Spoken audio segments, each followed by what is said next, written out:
हाय, hello, नमस्ते। आप सभी का स्वागत है रूह को कपा देने वाली भूतिया कहानी में।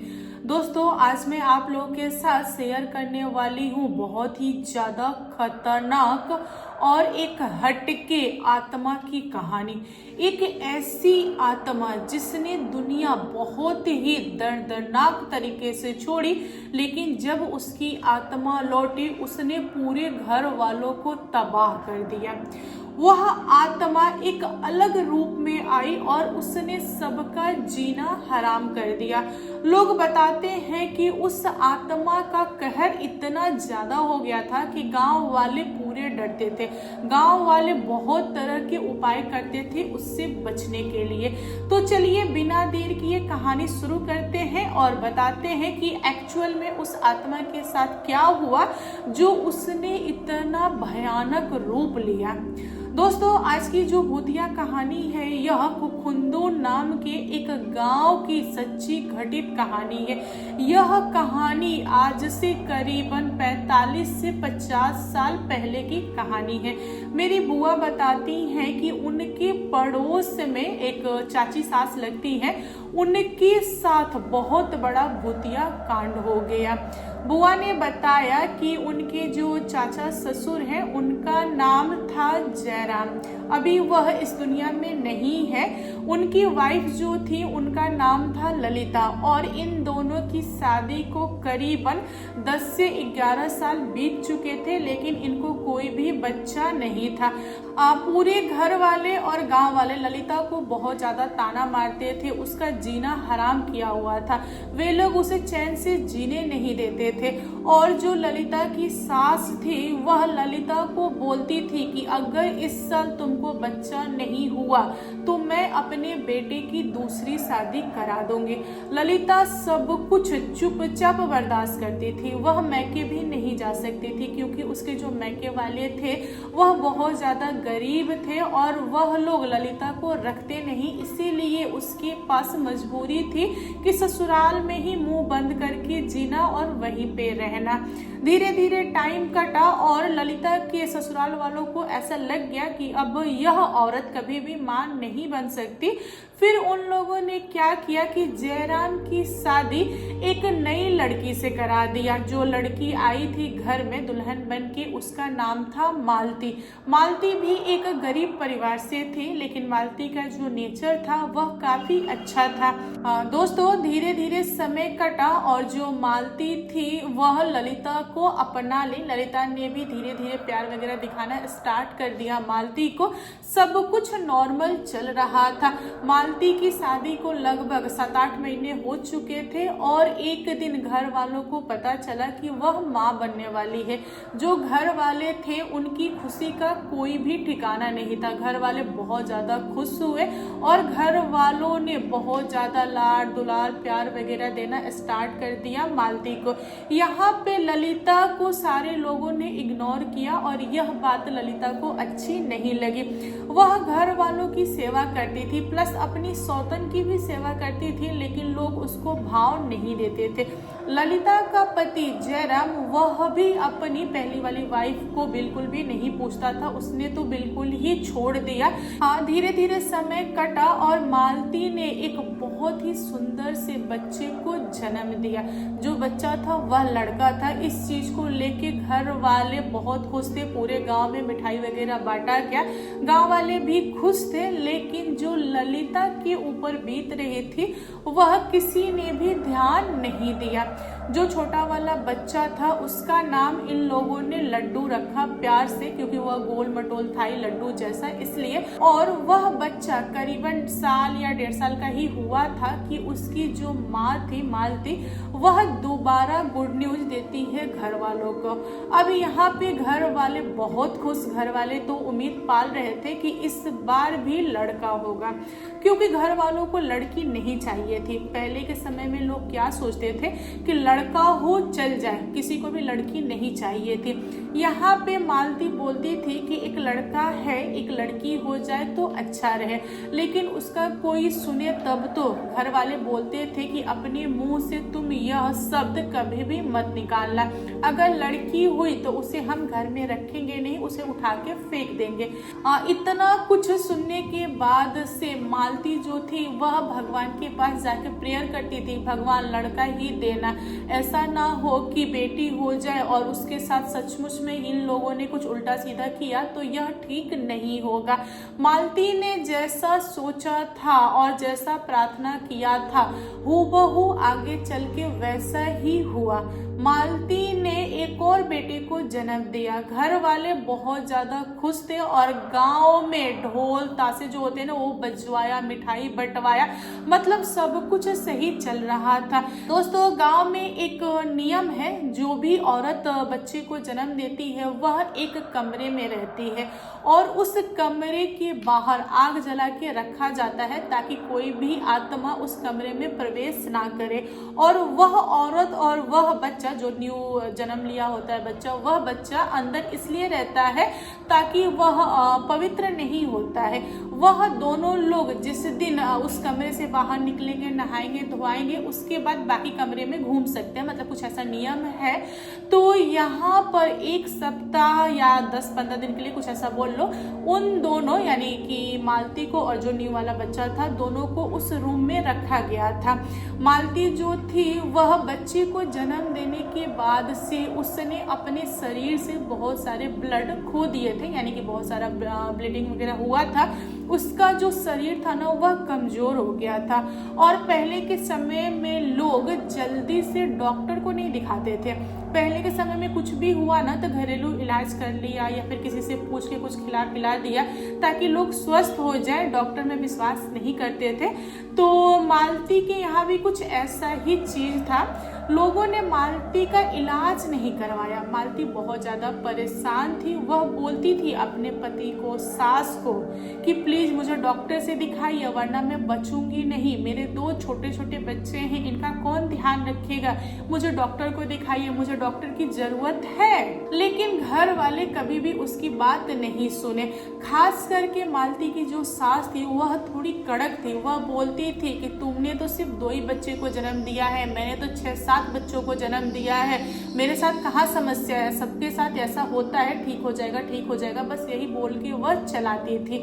दोस्तों ऐसे ही 1-2 दिन बीता था कि एक दिन मालती के पेट में बहुत तेज का दर्द हुआ और वह दर्द से बहुत ज्यादा छटपटा रही थी। छटपटाते छटपटाते उसने कुछ ही समय में दम तोड़ दिया। फिर पूरे घर में रोना पीटना वगैरह स्टार्ट हो गया क्योंकि घर का एक सदस्य चला गया था और 2 छोटे छोटे बच्चे थे।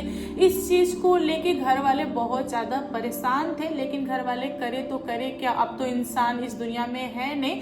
उन लोगों ने बॉडी को उठाया और शमशान घाट में ले जाके जो भी आगे का प्रोसेस होता है वह सब कुछ किया। और घर पे जो दोनों बच्चे थे उनका पालन पोषण वगैरह जो भी था वह ललिता के सर पे आ गया था और ललिता ही करती थी। घर वाले उम्मीद लगा रहे थे कि ललिता उन बच्चों को अपना लेगी। हुआ भी कुछ ऐसा ही, ललिता ने उसे अपने बच्चे की तरह लालन पालन पोषण वगैरह स्टार्ट कर दिया।